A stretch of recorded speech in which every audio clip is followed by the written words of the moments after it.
ازيكم شباب، ايه الاخبار؟ اتمنى تكونوا بخير.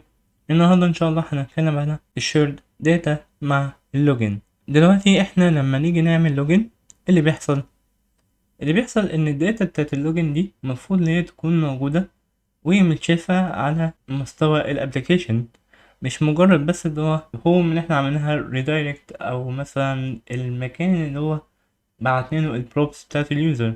والا كده فاحنا محتاجين ان احنا نبعت اليوزر بروبس كل شوية لكل الكومبوننتس اللي موجودة عندنا، وده حاجة مش بروفيشنال خالص. فالمفروض ان احنا نخزنها في مكان، المكان ده يكون الاكسس بتاعه على مستوى الابليكيشن بشكل كامل. فدي assured data، وكمان هنستخدم معاها فلاش مسجز، بحيث ان هو لو عاوزين نبعت رسالة عن طريق السيشن ممكن نبعتها برضو بالشكل ده.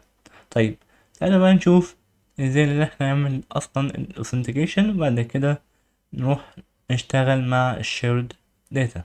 هنا انا رحت على الدوكيومنتيشن الرسمي بتاع لارافيل واخدت منهم الفانكشن دي كلها. هروح هنا على الكنترولر اوث كنترولر، وبعد كده اغير اوثنتيكيت دي اللي تكون لوجن، وبعد كده هغير الريدايركت انتند دي اللي هي تكون سلاش. تمام، لان انا عاوز ده يروح على الهوم. وهنا في الاتم، هنا هو بيستقبل الكريدنشال دي هتكون عبارة عن ايميل وباسورد، والايميل ريكويرد والتايب بتاعه ايميل، والباسورد هنا ريكويرد. ولكن attempt هنا هي بتاخد حاجتين، بتاخد الكريدنشال وبتاخد كمان حاجة اسمها remember. وريمبر هنا هتكون يا اما false يا اما true، فانا هنا هحط برضو request remember. وهنا لما باجي اعمل return back with errors، انا هنا بعمل specify للايرور بحيث ان هو يكون خاص بالايميل. انا عارف حتى لو هو مثلا في مشكله في الباسورد هو كتبه غلط، بس انا هقول له برضو ان المشكله في الايميل مش في الباسورد، عشان محدش يخمن ان الباسورد دي غلط فيبدا اللي هو يكمل على ان هو يحط باسوردات تانية ممكن تكون منها واحده صح. فدي حاجه برضو للسكيورتي، انت هنا مينفعش تعمل سبيسيفاي لمشكله في الباسورد، خليها بشكل عام. وبعد كده هنا هتروح تقول له انا عاوز اعمل راوتنج للوجن زي ما انا عاملها كده للريجستر. هقول له هنا لوجن، بعد كده هغير الاوس ريجستر فورم، هخليها هنا لوجن. وهنا البوست ريكوست هيكون برضو لوجن، والاكشن بتاعي هيكون لوجن الخاص بالاوث كنترولر. بعد كده هنا هروح اعمل نيو فايل اسمه login.view، واخد كوبي من الفورم،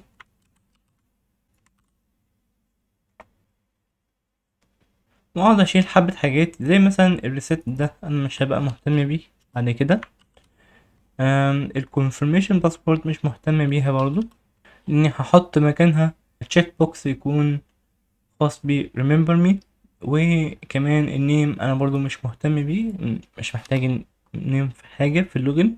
هنا انا هشيل الهاندلر دي كلها، وكمان هشيل الكونفirmation من هنا، هخليه بس reset on error الباسورد. وهنا هشيل reset and clear error، وبعد كده اعمل format document كده. هشيل برضو الفانكشنز دي مش محتاجها. وهنا هقول له انا عايز اعمل login، اعمل save. هنا بقى في remember me هعمل كده div. الdiv ده هيكون فيه class، الكلاس ده هيكون flex justify start، عشان يبقى موجود في اول المكان تحت الباسورد على طول. تمام، مش مهم انت ايتم سنتر دي اصلا المفروض دي تكون غلطة. هنا الانبوت هيكون التايب بتاعه تشيك بوكس، والاي دي ريمبر، والنيم بتاعه ريمبر. خلي بالك ان هو النيم بتاعه لازم يكون نفس النيم اللي انت عملته هنا في الريكوست. بعد كده الليبل بتاعي هيكون for remember. الكلاس هيكون margin left باتنين text gray. وممكن نعمل from document كده. وتعالوا كده نروح نشوف. خلي بالكوا هنا لو انتوا شايفين ان انا هنا ما عنديش افاتار، ما عنديش تيست او محمود او اي حاجه من اليوزر انفورميشن. وانا هنا رحت عملت سلاش لوجن. تمام، المفروض هو يظهر لي بالشكل ده. وده اليوزر الموجود عندي جوه الداتابيز. لو احنا كده رحنا للداتابيز هنلاقي ان ده اليوزر الوحيد اللي عندنا test@example.com. طبعا الباسورد بتاعه باسورد. طيب انا دلوقتي محتاج برضه ان انا اغير الريجستر دي لان هي تكون لوجن.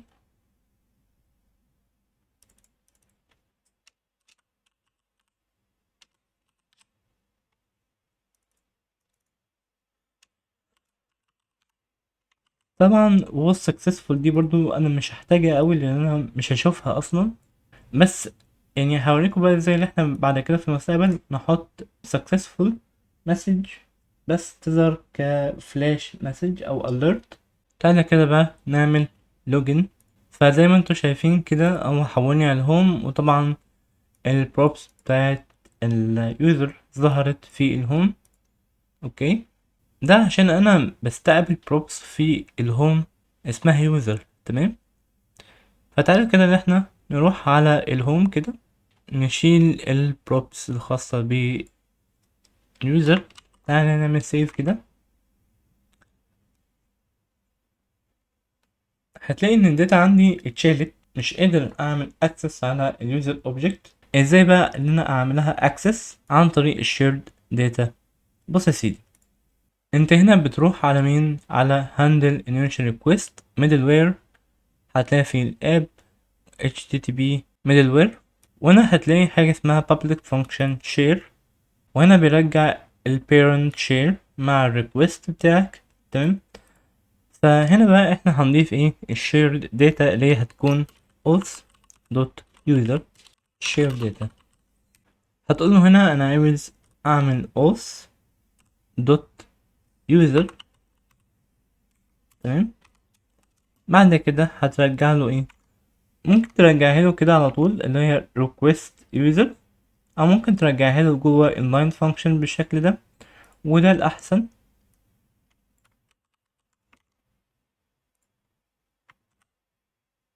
ده كده نعمل سيف. المفروض ان احنا اقدر اكسس الشيرت داتا دي بقى ازاي؟ انا هنا اصلا اخدت منها لو الريكوست موجود، فمعنى كده جيب لي الريكوست مع اليوزر واونلي جيب لي الاي دي والنيم والايميل. انا هنا مش عاوز ارجع الايميل، انا هنا عاوز ارجع مثلا الافاتار، ولو هو اصلا مش authenticated فرجع لي null. طيب بما ان احنا عملنا لوجن فالاوثنتيكيشن بتاعنا هيكون موجود. تعالى مثلا في الداشبورد لاي اوت ده ممكن نستخدم هنا حاجة اسمها use page.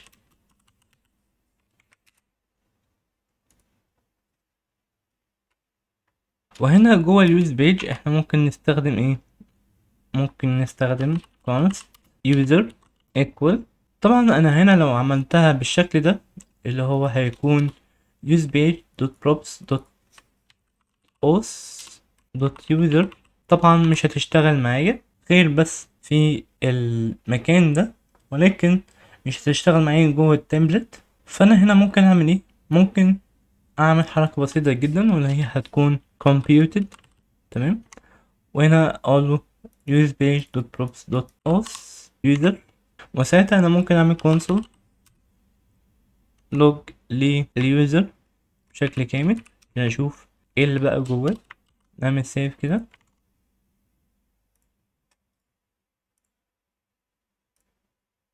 هنا زي ما انتم شايفين كده لما رحت على الفاليو هلاقي عندي الافاتار والاي دي والنيم. طيب انا ممكن اعمل حاجة هنا في الداشبورد لي اوت. بدل ما اعمل طبعا كونسول، انا هنا بقى عندي اكسس على حاجات كتير، فمنها مثلا ان انا ممكن هنا احط لينكات خاصة باللوجن والريجستر، وكمان في نفس الوقت ممكن احط اسم اليوزر والافاتار بتاعه عندي طول الوقت، وكانه مسجل دخول في الداشبورد عندي طول الوقت. فانا هنا مجهز كود. فتعالى كده نشوف. هنا حاطط اليوزر نيم وريجستر ولوجن. تمام، طيب الفكرة كلها ان انا هنا عملت div. الdiv ده هيكون بيراب الجزئية دي كلها، وهنا حطيت اتنين لينكس، اللينك الخاص بالريجستر واللينك الخاص باللوجن، وهنا السبان ده هيكون في اسم اليوزر بتاعي. هنا عشان اجيب اسم اليوزر بتاعي انا ممكن اعمل حاجتين ممكن استخدمه كده، نقول مثلا يوزر دوت نيم وطبعا هيجيب لي الاسم بتاعي، او ممكن هنا اقول له انا عاوز البيج دوت props دوت os دوت user دوت name. طبعا هيبقى نفس التأثير، هيجيب لي برضو الاسم بتاعي. فانا هنا ممكن استخدمها بالشكل ده، ممكن استخدمها بالشكل اللي هو خاص بالكمبيوتد.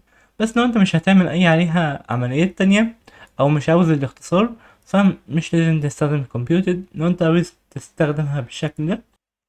طيب انا هنا لو عاوز بقى اخلي ان الريجستر واللوجن دي ما يظهروش الا في حالة ان اليوزر مش عامل اصلا لوجن. فهو هنا اليوزر لو احنا عوضناه مثلا بقيمة، فممكن يكون القيمة بتاعته هي true. تمام.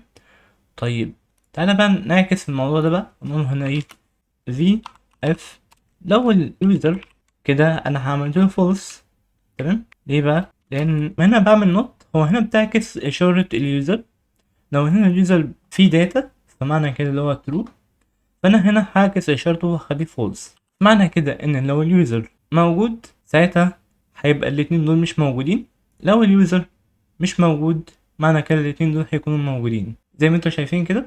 تعالى بقى نروح على الابليكيشن مثلا، وهنا في الكوكيز انا هبدأ ان انا اشيل لارافيل سيشن و لارافيل ريمبر توكن. تمام. وهنا اعمل ريفرش هلاقي ان اللوجن ريجستر ظهروا لي، لان انا هنا مبقاش عندي لارافيل سيشن. بس هنا لما اجي اعمل لوجن تاني اقول له مثلا ريمبر مي، هتلاقي ان هو اتشالت ريجستر واللوجن ويبقى ما عندي بس الاسم بتاعي. فممكن هنا بقى اروح على الهوم عشان احط بقى اليوزر نيم هنا والافاتار بتاعي. هروح كده اقول له ايه، والله انت عندك اصلا شيرد داتا اسمها page دوت props دوت os دوت user، وهنا هتقول له دوت name، وفي نفس الوقت هنا هتقول له دوت افاتار. اعمل سيف. طيب هو هنا بس الافاتار ما ظهرش عشان هنا كنت عامل في اف برضو، فهنا هروح اقول له page props دوت os دوت user دوت avatar، والافاتار هنا ظهر. بس وده كان استخدام الشير داتا مع اللوجن. اشوفكم بقى في فلاش مسج مع ان احنا نعمل component خاصة بالاليرت. وسلام.